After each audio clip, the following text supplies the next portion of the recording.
todos, muy buenos días. Vamos a hablar un poco sobre la escala cualitativa. De manera de introducción, resumir datos cualitativos es relativamente simple, solo hay que contar el número de observaciones según cada característica o combinación de esas y representarlas como proporciones o razones. Las variables cualitativas son aquellas en las cuales se usa para identificar un atributo de un elemento. Estas se emplean en escala nominal o la ordinal y estos pueden ser numéricos o no. Los datos que toman los valores, como habíamos mencionado, en la escala nominal u ordinal son cualitativos.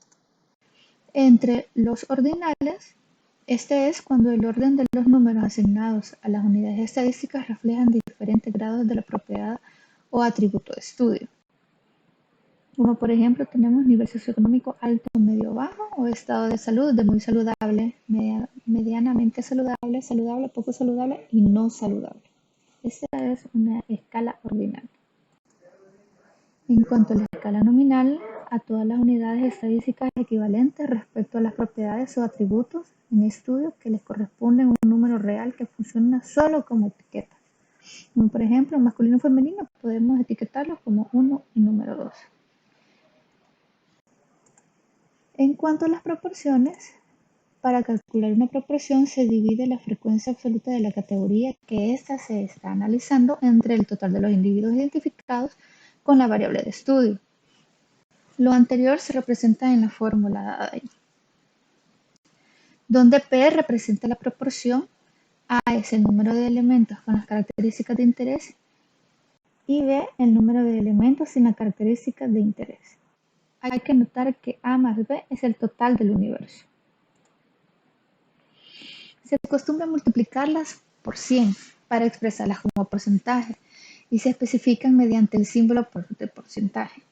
Así, para calcular un porcentaje basta dividir el número de individuos en cada categoría entre el total del grupo y multiplicar el resultado por 100. Esto se puede hacer también por epinfo. Se puede colocar en la etiqueta de Classic, luego en la etiqueta de Real y luego se selecciona el tipo de archivo en que podemos tener todos los datos, ya sea una hoja de Excel. Y mediante esta, dependiendo de cuál variable nosotros seleccionemos, nos va a dar ya el tipo de frecuencia de ese tipo de variable.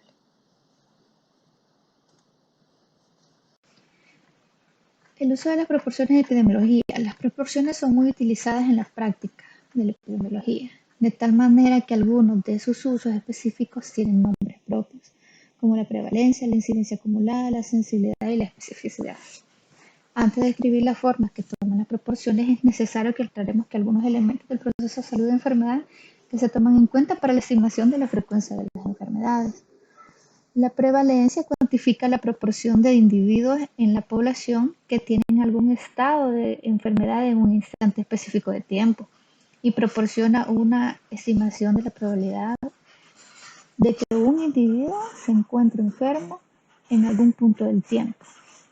La fórmula es el siguiente: número de casos con enfermedad en un punto específico de tiempo entre el total de la población en el mismo grupo y punto específico del tiempo. Este punto puede referirse a un día específico en el calendario, a la edad del sujeto estudiado o a un momento en el curso del tiempo a partir del evento.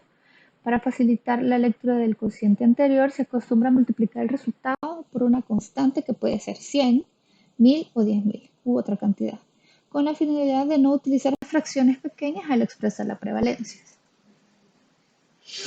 La incidencia acumulada. En contraste con la prevalencia, la incidencia cuantifica el número de eventos de enfermedad que se desarrollan en la población de individuos en riesgo durante un intervalo específico de tiempo.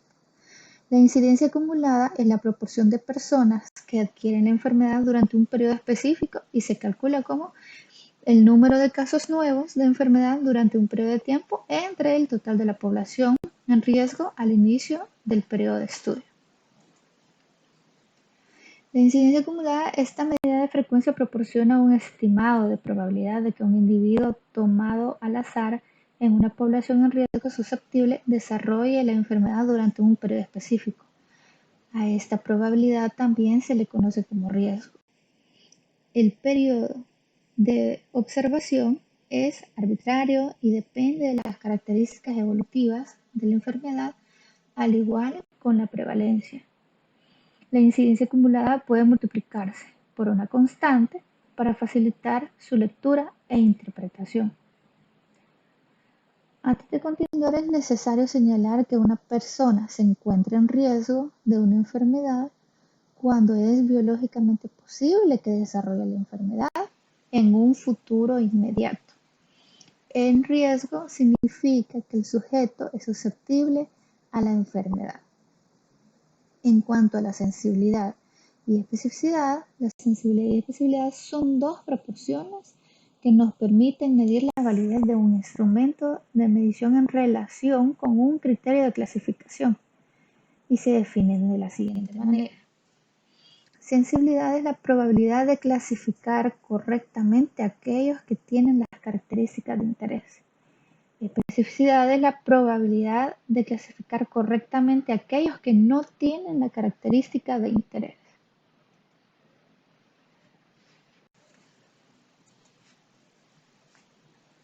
Tenemos un ejemplo que supongamos que tenemos interés en evaluar la validez de una prueba diagnóstica, que es más rápida y económica que el gold estándar.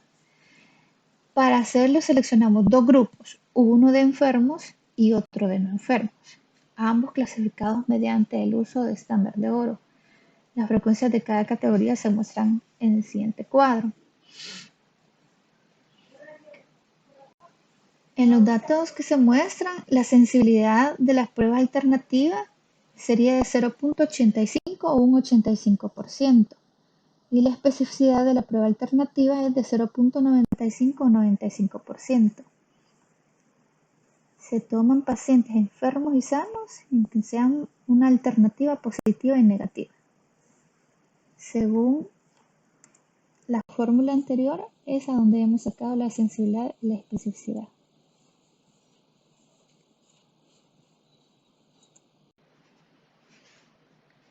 Razón: cuando la serie de que se está examinando consta solo de dos categorías o el interés de la investigación se dirige únicamente a dos categorías, se puede utilizar las razones para resumir la información. Para ello se divide la totalidad de individuos que tengan una característica, de preferencia el grupo de mayor tamaño, entre el grupo que tenga la otra característica. De esta manera, y a diferencia de las proporciones, las lecturas del numerador no se incluyen en el denominador. Ahí observamos la fórmula de razón igual a A entre B, en la que R representa la razón, A simboliza el número de elementos con la característica de interés y B el número de elementos con una característica diferente. Hay que notar que A más B no necesariamente son el total del universo. Por ejemplo, tenemos una serie de datos que pueden resumirse mediante el uso de razones de la siguiente manera. Según el sexo del niño, por cada niña que se asfixia por inmersión en el hogar, hay 3 niños que sufren este accidente mortal. En este ejemplo, A es igual a 15, B es igual a 5 y A entre B es igual a 3. 3 es la razón, como podemos observar en el cuadro. El ejemplo número 2 es: según el depósito en que se ahogó, por cada menor que se asfixia por inmersión en un balde o tina, hay 3 que pierden la vida en un aljibe. En este ejemplo, A es igual a 9, B es igual a 3 y A entre B es igual a 3.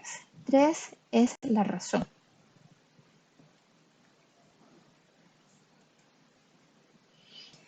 En cuanto al riesgo atribuible, en epidemiología, a esta diferencia se le conoce como riesgo atribuible y proporciona información acerca del efecto absoluto de la exposición o el exceso de riesgo de la característica de interés en aquello que pertenece a un grupo con una característica específica. que podrían ser los expuestos, en comparación con aquellos que no la tienen, que son los no expuestos. Ayuda a responder a la pregunta si se ha inferido que la exposición causa la enfermedad entre las personas expuestas, qué cantidad de la característica de interés se debe a la exposición. Esa medida se define como la diferencia entre la incidencia de los expuestos y los no expuestos, donde I es la incidencia de expuestos, medida como incidencia acumulada o como densidad de incidencia, mientras que I0 es la incidencia de no expuestos, medida también como incidencia acumulada o como densidad de incidencia.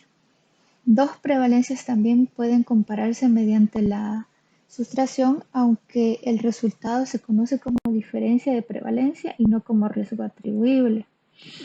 El riesgo relativo estima la magnitud de una asociación entre expuestos y enfermedad e indica la probabilidad del grupo expuesto que desarrolla la enfermedad en relación con aquellos que no están expuestos.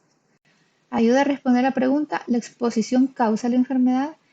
Esta medida se define como consciente de la incidencia de los expuestos entre la incidencia de los no expuestos y se calcula mediante la siguiente fórmula,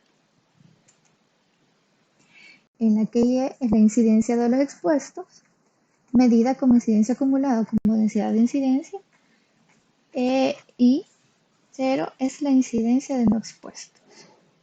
Dos prevalencias también pueden compararse mediante una razón, aunque el resultado se conoce como razón de prevalencia y no como riesgo relativo. Las tablas de contingencia son arreglos ordenados de frecuencia que se acomodan en celdas definidas por columnas. Las frecuencias presentadas de una manera facilitan algún procedimiento estadístico utilizado frecuentemente, como el cálculo del riesgo atribuible, riesgo relativo, Chi cuadrado y prueba exacta de Fisher, por mencionar alguna de ellas. La tabla de contingencia más utilizada es la conocida como 2×2, que consiste en una tabla con dos hileras y dos columnas donde los sujetos se clasifican según dos criterios, cada uno de los cuales ocurre en dos niveles.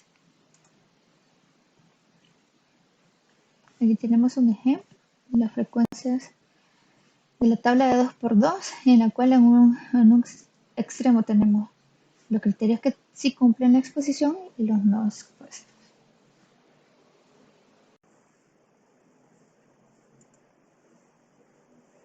Odds radio. Es frecuente que los grupos a comparar sean formados a partir de las condiciones de enfermedades que se desea estudiar.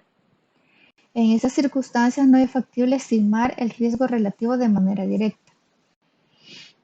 No obstante, cuando se puede mantener el supuesto de que la frecuencia de la enfermedad que se estudia está por debajo del 10%, se puede utilizar una aproximación al riesgo relativo como conocida odds radio.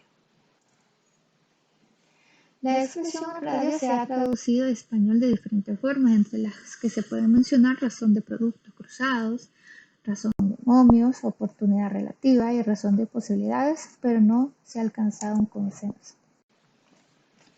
Tenemos un ejemplo. Durante el 2005, en una tesorería bancaria comenzaron a aumentar los casos de trabajadores que se quejaban de dolor e inmovilidad en las extremidades superiores, las cuales posteriormente fueron diagnosticadas como un síndrome del túnel del carpo.